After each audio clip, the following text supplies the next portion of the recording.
السلام عليكم. واليوم جيت باش نوضح لكم على ابراج التشارك، واهلا وسهلا بكم في قناه نسيمكم اللي كتجيب لكم كل جديد على العقار. اليوم اختاريت باش نمشي معكم للدار البيضاء، وبالضبط في ابراج التشارك اللي كاينين في الخرجه ديال السبيت، وهما كاينين في الدار البيضاء في التشارك. كيف ما كتشير الاسم ديالهم، كاين فيهم شقق اقتصاديه ب 25 مليون.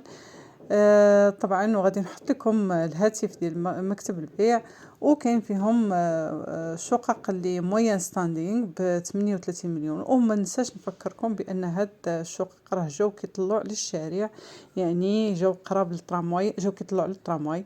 كيف ما كتشوفوا انا غنتقل بكم من الحي الصناعي، لانهم هما جاو في الخرجه ديال الحي الصناعي. هذا هو الحي الصناعي، كيف ما كتشوفوا الشركات على اليمين وعلى اليسار.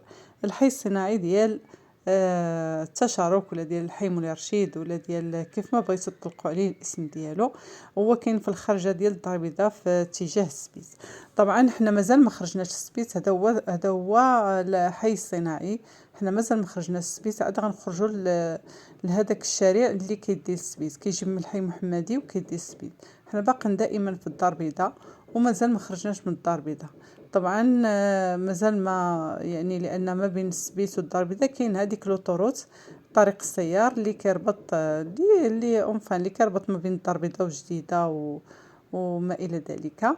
طبعا هذا هو الحي الصناعي، وحنا غاديين في اتجاه ابراج التشارك. هاد ابراج التشارك هذه واحد المساحه كانت خاويه هنايا، ما بين الفضل والتشارك.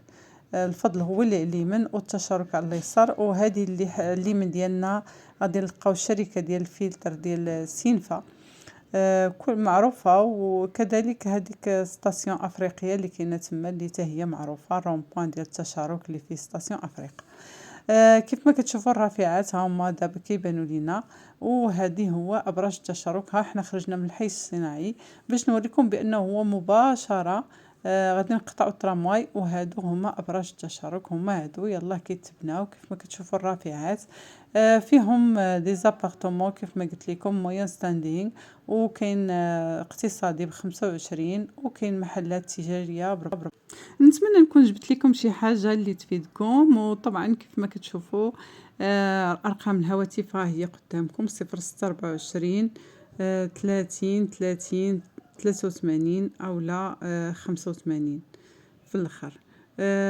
طبعا البيرو كاين هنايا متواجد ومفتوح. هادشي اللي غنقدر